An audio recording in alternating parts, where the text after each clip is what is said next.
నమస్తే, welcome to our channel. నేను సిరి.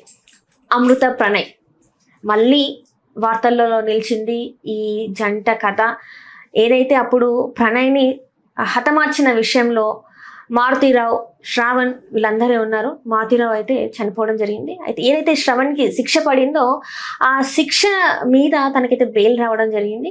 So ఈ బెయిల్ వచ్చింది తర్వాత మళ్ళీ ఇప్పుడు మళ్ళీ ఈ వార్త సంచలనం అయిపోయింది. అసలు ఇంతకు ఏం జరిగింది అనేది మనకు వివరించడానికి మనతో పాటు ఉన్నారు ప్రముఖ రాజకీయ విశ్లేషకులు, సోషల్ యాక్టివిస్ట్ కృష్ణకుమారి గారు. నమస్కారం. మళ్ళీ అమృత ప్రణయ్ 8 సంవత్సరాల కాలానికి మళ్ళీ తెరపైకి వచ్చింది, మళ్ళీ వార్తల్లో నిలుస్తుంది. గతంలో అంటే మారుతీరావు గారు ఇప్పుడు లేరు మన మధ్యన. వాళ్ళ బాబాయ్ అమృత వాళ్ళ బాబాయ్ ఎవరైతే శ్రవణ్ కుమార్ ఉన్నారో తనకి జీవిత ఖైదు పడింది. కాకపోతే ఏంటంటే తను విచారణ జరిగిన తర్వాత నాకు అంతలోపు బెయిల్ ఇవ్వండి అని చెప్పేసి పిటిషన్ వేసుకున్నారు. బెయిల్ కూడా మంజూరైంది. అసలు అంటే ఇంతేనా? అంటే బెయిల్ మంజూరు చేయడానికి ఇదే కారణం, ఇంకేమైనా కారణాలు ఉన్నాయంటారా? డబ్బు. మంచి లాయర్ని పెట్టుకోగలిగాడు. మంచి లాయర్ పెట్టుకోగలిగినట్టు బయటకు వచ్చారంట. మంచి లాయర్ని పెట్టుకున్నాడు కాబట్టి బెయిల్ దొరికింది ఆయనకి. జీవిత ఖైదు పడిన వాళ్ళు పైకోర్టుకి అప్రోచ్ అయ్యి పైకోర్టులో ఆ విచారణ పూర్తయ్యే వరకు నాకు బెయిల్ ఇవ్వండి అని అడిగాడు. బెయిల్ ఇచ్చారు. ఇప్పుడు ఈయన బయటకు వచ్చాడు. బయటకు వచ్చి ఇప్పుడు ఈయన మాట్లాడుతుంది ఏంటి? ఆయన ఏం మాట్లాడట్లా, తెలివిగా ఆయన కుటుంబ సభ్యులతో మాట్లాడిస్తున్నాడు. కానీ మధ్యలో అగ్నికి ఆజ్యం వేస్తూనే ఉన్నాడు. ఏంటది అగ్నికి ఆజ్యం అంటే, ఇప్పుడు అమృత తన తల్లితో తన కొడుకుతో కలిసి చాలా సంతోషంగా ఉందంట. అది వీళ్ళ బాధ. ఇంకా అది కూడా వద్దా వీళ్ళకి? వద్దు, అది కూడా వద్దు. అందుకని ఆమె చాలా సంతోషంగా ఉంది. పాపం వాళ్ళ భర్త తాలూకు కుటుంబం అంటే బాలస్వామి కుటుంబం అన్యాయం అయిపోయింది అని చెప్తున్నాడు ఈ శ్రవణ్ కుమార్. ఎవరి వల్ల అన్యాయం అయిపోయింది మరి? అదే కదా చిదంబరం రహస్యం. ఇదంతా ఏంటి అంటే, మా అమ్మాయి పెళ్లి చేసుకున్నది మాకు నచ్చలేదు, మేము ముకోటి దేవతల్ని ప్రార్థించాము, ఏ దేవుడు ఏ దేవత కరుణించారో కానీ ఆ హత్య అలా జరిగిపోయింది అన్నట్లు చెప్తున్నారు వీళ్ళు. ఎంత హాస్యాస్పదం కాకపోతే A1 మారుతీరావు, A2 నరికిన అతను ఇదంతా ఎగ్జిక్యూట్ చేశాడు అనే అభియోగంతో శ్రవణ్ కుమారు ఇంకా కొంతమందిని కోర్టు పోలీసులు గుర్తించారు. సాక్ష్యాధారాలతో ఛార్జ్షీట్ వేశారు. అంటే ఫస్ట్ FIR చేసి తర్వాత ఛార్జ్షీట్ వేశారు. వీళ్ళకి కోర్టు శిక్ష ఖరారు చేసింది. యావజ్జీవ కారాగార శిక్ష వేస్తే ఈయన జైల్లో ఉండటానికి బాధగా ఉన్నాడు. మా తండ్రిని మాకు దూరం చేసింది అమృత అని చెప్పి ఆయన కూతుర్లు బాధపడిపోతున్నారు, చాలా బాధపడిపోతున్నారు ఆయన కూతుర్లు. ఆమె జీవితమే నాశనం. ఆమె పెళ్లి చేసుకున్న భర్త, ఆమె గర్భిణీతో ఉన్న అమ్మాయి భర్త చనిపోయాడు. ఆ బిడ్డకి తండ్రి లేడు. ఈరోజు ఆమెకి భర్త లేడు. పెళ్ళయి కేవలం 8 నెలలకే ఆ అమ్మాయికి భర్త లేకుండా అయిపోయాడు. అటు పక్కన బాలస్వామి భార్యకి కనిపెంచిన బిడ్డ దూరం అయ్యాడు. అలాగే వాళ్ళ తమ్ముడికి అన్న లేకుండా అయిపోయాడు. ఇంతమందికి లేకపోయినా పర్వాలేదు కానీ వీళ్ళకంట నాన్న లేడంట. ఒక మనిషిని చంపే ఒక ప్లాన్ లో భాగమైన ఇతను ఉత్తముడు. ప్రాణాలు కోల్పోయి ఆ కుటుంబ సభ్యులు మాత్రం ఏం కాదు. అందుకని ఇప్పుడు వీళ్ళు చెప్పేది ఏంటంటే, అసలు శ్రవణ్ కుమార్కి ఈ హత్యతో సంబంధం లేదు అని చెప్పి ఈ చుట్టూ లేడీస్తో అందరితో చెప్పిస్తే శ్రవణ్ కుమార్ బయటకు వచ్చేస్తాడేమో. అసలు అంటే సానుభూతి, సమాజం నుంచి సానుభూతిని కోరుకుంటున్నారు. ఇవాళ మొత్తం సమాజంలో ఎట్లా అయిపోయిందంటే, చట్టము అనేది పక్కకి వెళ్ళిపోతుంది, మ్యానిపులేషన్ అనేది ముందుకు వచ్చేసింది. మీకు ఇంకొకటి చెప్పాలి. ఇప్పుడు చెంచల్గూడ జైల్లో అండర్ ట్రయల్ ఖైదీలు ఏదో నేరం చేస్తారు, నేరం ఆపాదించబడిన వాళ్ళు, అందులో కొందరు నేరం చేసిన వాళ్ళు ఉన్నారు, నిజంగా చేసిన వాళ్ళు ఉన్నారు, ఆపాదించబడిన వాళ్ళు కూడా ఉన్నారు. బెయిల్ ఇచ్చేవాళ్ళు లేక, బెయిల్ పిటిషన్ వేసుకునే డబ్బులు లేక జైల్లో సంవత్సరాల తరబడి మగ్గిపోతున్న వాళ్ళు ఉన్నారు. తప్పు చేయకుండా శిక్ష పడిన వాళ్ళ పరిస్థితి అది. అసలు శిక్ష కోర్టు ఇంకా వాళ్ళ ఖరారు చేయలే. వాళ్ళు ఒక లాయర్ని పెట్టుకొని బెయిల్కి అప్లై చేసుకొని ఒక ఇద్దరు సాక్షి సంతకాలు పెట్టాలి. వాళ్ళు కూడా వీళ్ళు బయటకు వచ్చిన తర్వాత మాది మా బాధ్యత అని పూచీకత్తు ఇచ్చే ఇద్దరు లేక అలో లక్షణ అంటూ జైల్లో పడి ఏడుస్తున్నారు అండర్ ట్రయల్ ఖైదీలు. మగవాళ్ళ ఖైదీలు కావచ్చు, ఆడవాళ్ళ ఖైదీలు కావచ్చు. అలాంటి పరిస్థితుల్లో ఈ శ్రావణ్ కుమారు ఒక్కసారి బెయిల్ తెచ్చుకుని విచారణ అయిన తర్వాత, శిక్ష పడిన తర్వాత దానికోసం పైకోర్టుకు వెళ్ళి విచారణ చేసే సమయంలో నాకు బెయిల్ కావాలి అని బయటికి వచ్చాడు అంటే అతను ఎంతటి చాతుర్యం లేకపోతే, ఆయన లాయర్లు ఎంతగా ఆయన కోసం పరిశ్రమించకపోతే, ఆయన ఎన్ని డబ్బులు ఖర్చు పెట్టకపోతే ఆయన అలా ఉంటాడా? ఆయన ఈ విధంగా కూర్చుని మాట్లాడగలుగుతాడా? ఒక ఏసీ రూమ్లో కూర్చొని, సోఫాలో కూర్చొని విలాసంగా కొత్త పెళ్లి కొడుకులా ఉన్నాడు శ్రావణ్ కుమార్. కేవలం డబ్బు ఉంది కాబట్టి నేను ఏదైనా మ్యానిపులేట్ చేయగలను అనే ధీమా అతనితో ఆ మాటలు మాట్లాడిస్తుంది. అక్కడికి అతని కుతంత్రాలు ఆగట్లేదు. ఇప్పుడు అమృతకిన్ను బాలస్వామి కుటుంబానికి తగాద పెట్టాలని చూస్తున్నాడు.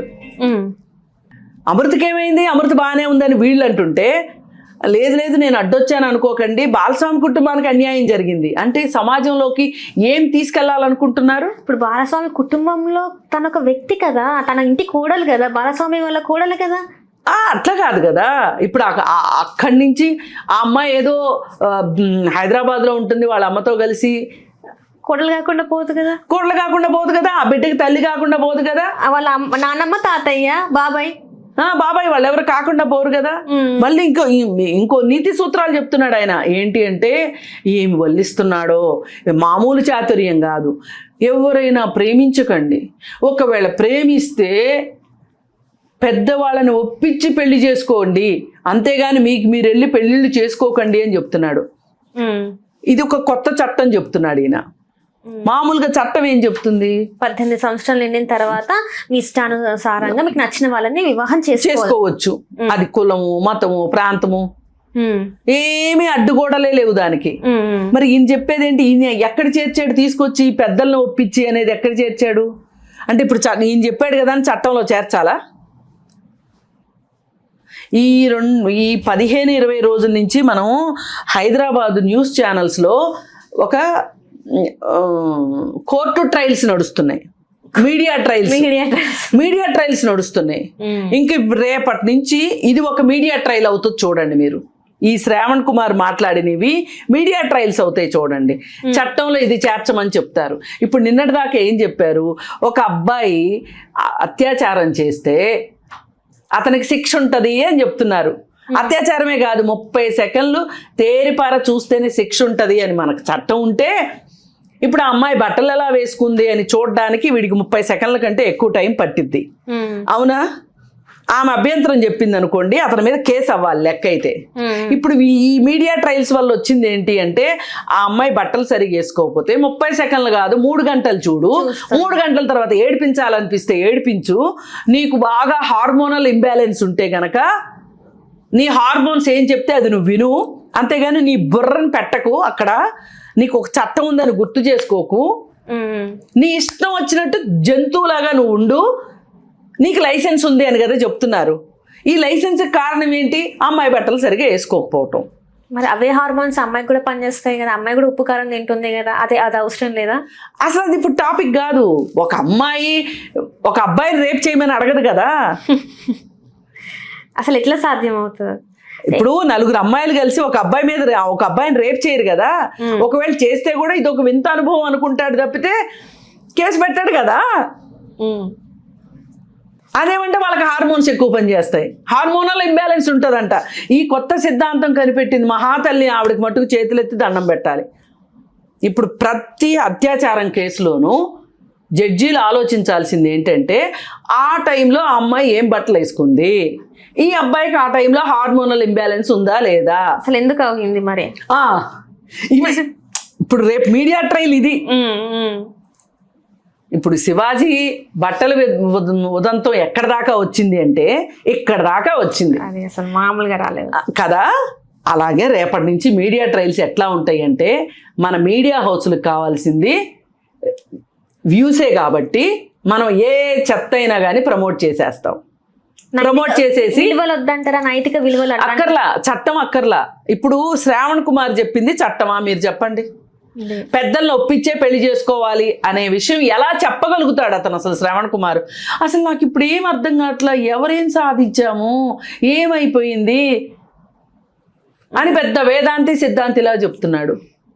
నాకు ఇప్పుడు నాకు అసలు అర్థమే కావట్లా, అసలు ఏం సాధించాను నేను అని మాట్లాడుతున్నాడు.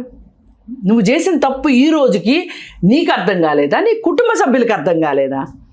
వాళ్ళు చేసింది కరెక్ట్ అనే భ్రమలోనే ఉన్నారు. ఏదైనా చేస్తే చచ్చిపోయిన మారుతీరావు చేశాడు, మాకేంటి సంబంధం అని మాట్లాడుతున్నారు. అంటే ఇప్పుడు పోలీసుల్ని, కోర్టుల్ని, జడ్జిల్ని అందరినీ తప్పుపట్టేట్టు మాట్లాడుతున్నారా మీరు? ఏంటి మీకు ధైర్యం ఏంటి? అసలు డబ్బులు ఉన్నాయని పొగరా? ఏం చూసుకుని ఇట్లా సమాజాన్ని తప్పుదో పట్టిద్దామని చూస్తున్నారు? ఇప్పటికే ఈ ప్రభుత్వాల బుద్ధి లేనితనం వల్ల చట్టాలపైన అవగాహన లేదు మన దేశంలో. ఇలాంటి సిద్ధాంతులు వేదాంతులు వచ్చేసేసి వీళ్ళు చెప్పాలనుకున్నది వీళ్ళు చెప్తుంటారు. దీనివల్ల సమాజంలోకి ఒక వ్యతిరేకమైన అభిప్రాయాలు వెళ్తాయి. నేను హత్య చేసిన నేను తప్పించుకోవచ్చు అనుకుంటారు. అంటే డబ్బు ఉంటే చట్టం మన కాళ్ళ దగ్గరికి వచ్చేస్తున్న అదైపోయిందంట. ఇప్పుడు నేను చట్ట వ్యతిరేకంగా ఉన్నా నేను బయటపడగలను అనేది ఇతను ఈరోజు సమాజానికి ఇస్తున్న సంకేతం. అయితే ఇప్పుడు ఇలా ఏదైనా చెయ్యాలి అనుకున్నవాడు ఏం ఆలోచిస్తాడు? డబ్బు ఏముంది, జైలుకి వెళ్తాను, 90 రోజుల్లో బయటకు వస్తాను, ఏమో సంవత్సరాలు పడుతుంది, ఈ లోపు రాజు ఎవడో రెడ్డి ఎవడో ఏంటంట. అందుకని ఇప్పుడు అవంతి రెడ్డి హేమంత్ విషయంలో జరిగిన లేదు, ఇంకా చాలా మంది ఉన్నారు, వీళ్ళందరికీ ఎవరికి జరిగినా ఇదేదో పరువు హత్య అని చెప్పి చాలా గొప్పగా మంచి దానికి ఒక స్వీట్ కవర్ వేస్తున్నారు. ఇది పరువు హత్యలు కాదు, పరువు తీసుకునే హత్యలు. పరువు తీసుకునే హత్యలు, పైగా కుల మదంతో చేసే హత్యలు. ఆ ప్రణయ్ అనే అతను ఎస్సీ కులానికి చెందినవాడు కాబట్టే ఈ హత్య చేశారు వీళ్ళు. లేకపోయి ఉంటే వాళ్ళ సామాజిక వర్గం అయితే చంపేవాళ్ళు మాత్రం కాదు. డబ్బులు లేకపోయినా సరే చంపేవాళ్ళు కాదు. ఎస్సీ కాబట్టే.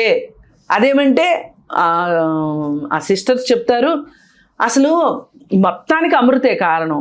ఎందుకంటే బిహేవియర్ గురించి మాట్లాడుతున్నారు. అలా ఎవరు చేసుకోమన్నారండి?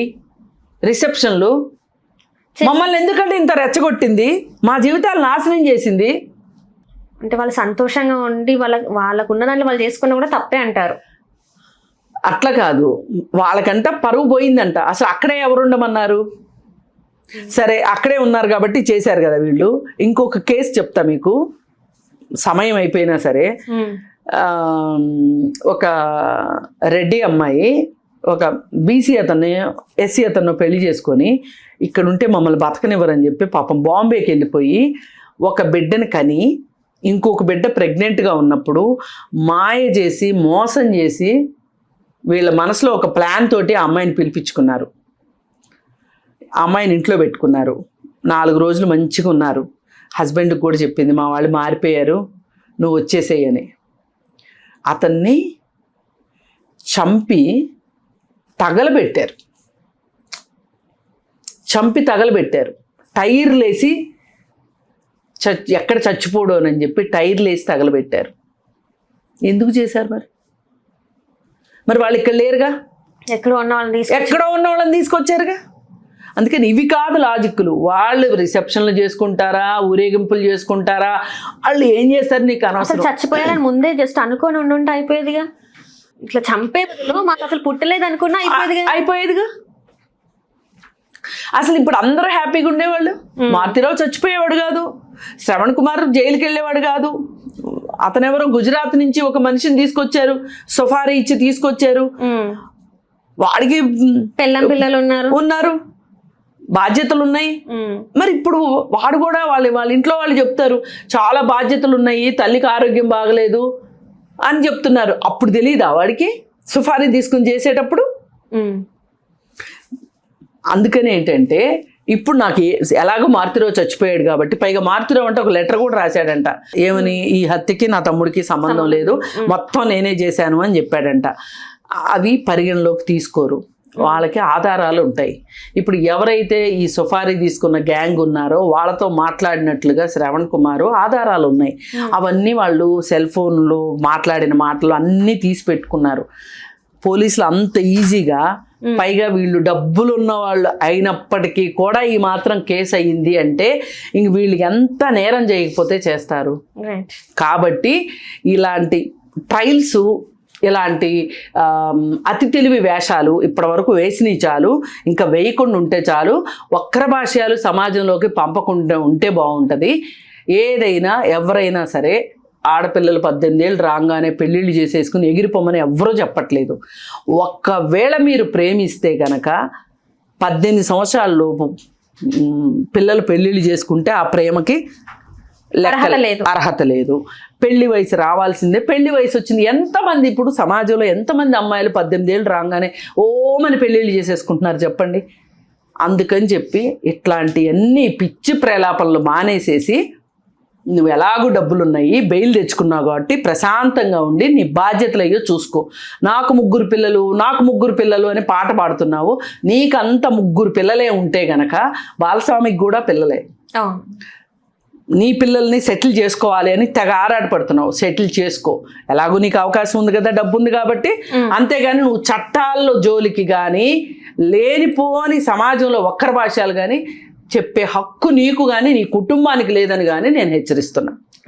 వినేవాళ్ళు కూడా అర్థం చేసుకోవాలి. Thank you so much. Thank you. Hello, Telugu రాజ్యం ఛానల్ చూస్తున్నారా? సామాజిక, రాజకీయ, జీవన చిత్రణే తెలుగు రాజ్యం. అతిశయోక్తులు, అసత్యాలు ఉండవు. రాజకీయ కోణం కాదు, ప్రజా కోణమే కొలబద్ద. తెలుగు రాజ్యం వీక్షణ మీ ఉత్తమ అభిరుచికి నిదర్శనం.